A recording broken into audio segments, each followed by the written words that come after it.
To truly understand the modern world of Fear and Hunger, one has to look at its most preeminent scholar. Enki was a dark priest, the greatest of his time. Born with the enlightened soul, the new gods themselves assumed that he would ascend and become the New Age's enlightened one. But Enki had other ideas. In 1590, he journeyed to the dungeon of Fear and Hunger, broke into the city of Mahab, and sat on the golden throne of ascension. He travelled to the void, also known as the True Mahab, a place that's a mystery to even the new gods themselves, where it's said that man can meet his maker. Enki would encounter all manner of horrors and oddities. Some say the man who went to the void was not the same as the one who escaped it.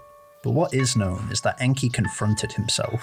In the void, one can encounter their new god form, which will replace the old human one and enact their will. In a practical sense, to become a new god is to die, your old humanity discarded in favour of a grim archetype. So in Enki, you had a man pathologically obsessed with the concept of enlightenment, and ever growing his lexicon of knowledge. His own new god form then becomes the embodiment of that trait, wanting to achieve enlightenment at any and all costs. And in the void, Enki did something that nobody could have foresaw.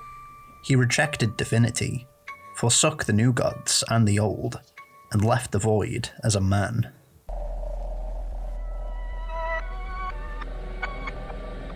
Nobody really knows what Enki is up to in the year 1942, but we do have a good understanding of what he's been up to in the grand scheme of things, and how his influence and work has changed the world. Shortly after the events of Fear and Hunger, Enki would take the Grand Library of Mahab for his new home, and would purge the ancient city of its horrors, essentially making him the first human to ever rule the strange place. Nostramus, an alchemist Enki befriended in the Dungeon of Fear and Hunger, unlocked the secret to longevity, and it's possible that Enki was able to learn this knowledge, but it's also likely that he's dead. But frankly, there isn't enough evidence to say one way or the other, but I do think the former is more likely. Nostramus was also the one who enabled Enki to reject divinity, giving him the soul anchor.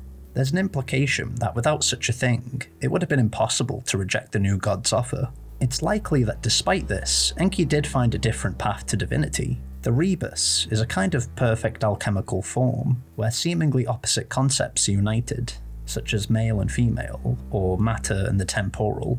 A contemporary example of the rebus in media would be Marika from Elden Ring, who has a male half, Radagon. The two share the same body, though both personalities seem to be at odds, which would seem to contradict the unity aspect of the rebus. But I digress, that's for other people to theorize on. Nostramus' gender identity is ambiguous, and he's referred to as a man and a woman by different sources. Enki likewise is feminine in certain aspects of his appearance. In his backstory, he gets beaten in a fight by his sister. On a character level, this is a minor detail, but I do think we're meant to draw comparisons between Enki and the other men in the dungeon, and even the women, who were all better warriors than Enki. If Ragnarvolda was the masculine ideal, a Conan the Barbarian archetype, then Enki is closer to Elric of Melibene, a weak sorcerer with pale skin who uses potions and magic to give himself strength. But of course, whether Enki was able to ascend in some way on his own terms is up for speculation. What isn't is what Enki did after he took control of Mahab, that being his writing of the Skin Bibles. In the first Fear and Hunger game, we find studies on some of the old gods, but they aren't that comprehensive, giving us a basic explanation as to what the god is and maybe a singular anecdote. Enki in his work expands upon this, developing humanity's knowledge of Grogroth and Sylvan, uncovering new, odd lore about Ulma and another vague deity named Petruvia, and seemingly being the first human in history to shed any light on the mysterious Rare and the supposedly deceased Venushka. His work even contains some instruction on how one might please the gods and gain their favour. Perhaps his most crucial claim, though, is that he saw the god of the depths die. Though frankly, Enki talks about death a little too casually when it comes to the old ones. The depth god isn't so much dead, but rather subverted. Its power still lingers in the world by the 20th century, especially in the Dungeon of Fear and Hunger, where its greatest servant, the Crowmauler, still lingers to this day. Despite the occasional discrepancies though, Enki's teachings would become widespread and directly influence the Vatican Church, the heart of Ulma's religion.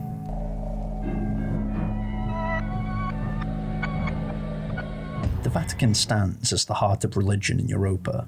In Fear and Hunger, it seemed that the Dark Priests were polytheists, worshipping any god that would give them a cheeky wink, though by 1942 they have primarily become Olma worshippers, at least as far as the mainstream is concerned. With Marina, we have an insight into the church. She is training to become a dark priest, and such training requires the study of the vacant old gods. It's clear there's a divide between the mainstream church and what happens behind the scenes. On the surface, the church seems to hold Olma as the one true god, with Olma being directly analogous to Jesus. They both even have Christ as a surname. But when you look at the character Marina, a Prehevil resident sent to the Vatican to train to become a dark priest, like Enki and Nostramus, she also embodies the rebus, in that Marina's backstory leads her sex to be something of an ambiguous topic. During her education, Marina not only learnt about Olma, but the other old gods as well, though her knowledge of magic isn't as complete as it can be by the time the events of Termina have come to an end. So what exactly is magic in Fear and Hunger? Essentially, it's users mantle the power of the old gods to affect the external world around them.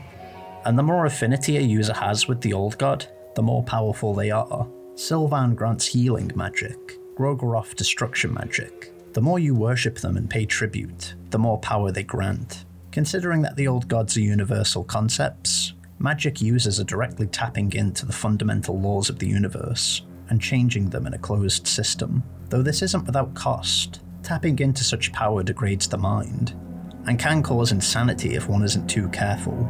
It's clear that magic can have adverse effects in the long run. The more one is exposed to the esoteric forces of the old gods, the more their mind unravels, regardless of what they might do to soothe it. The protagonists of Fear and Hunger Termina, by and large, encounter these powers for the first time in their lives. Marina and Osar are the only notable magic users, but their backstories indicate that they've had significant training and education in the topic. But what happens when one isn't properly tutored, or exposed to too much power too soon? Samaria, like Marina, lives at the Vatican, and she has a plethora of powers from the old gods, including the ability to read minds and create blood portals. And even before she steps foot in Prehevil, it's clear she's on the edge of sanity. Over the course of the game, she stalks and kills, and has a peculiar obsessive fixation with Marina, and her use of the old god's power has taken a toll on her body as well. Despite still being a teenager, her body is deteriorating, and she doesn't have long to live. Even Enki himself, as powerful as he was, seemed unstable and hostile to the other adventurers who had stumbled across him in the dungeon, willing to kill them should they pester him enough. And it's said that in the dungeon he consulted with insects and void-fueled abominations on his path to power. There are certain revelations from Enki that the Vatican wished to keep secret, and have gone out of their way to edit certain works of his as a result. But by and large, the Dark Priest's teachings have been heartily embraced by the Vatican Church, though there are places where the theories of Inkarian and the teachings of the Vatican hold no sway.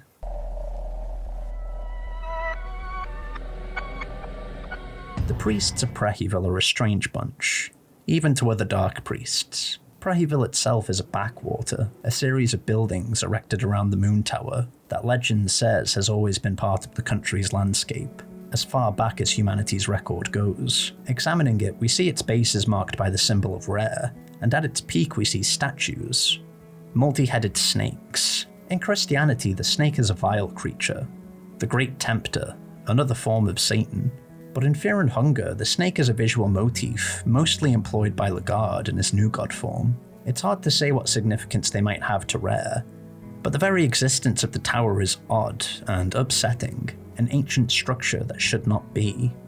A link between the real world and the dream world of a long-thought absent god. And it's in Prehevil we find those of the Dark Priest Order who oppose Enki Inkarian, and the observations of his skin Bibles, with one of the Order's Dark Priests even arguing that the theories of Inkarian are false. Hugo Donovan is a priest of some renown in the wider occult world. He runs the orphanage of Prehevil, and is arguably the strongest magic user in the entire city, able to channel the powers of Venushka to terrifying effect. He also provides the greatest insight into the theological divide in the Dark Priests. We can find in his book, The God Manifesto, that his disagreement with Enki enters the realm of the personal, with the good father, I cannot stress enough, good is in quotes, refusing to even mention Inkarian by name, But of particular interest is this extract, words about the death of an older god, especially a nothing short of absurd. How do you kill an idea? An inspiration, or one of the primordial concepts once it's been conceived? The thought will forever haunt your mind, as long as our consciousness is there to remind us of it. And it's hard to say he doesn't have a point here.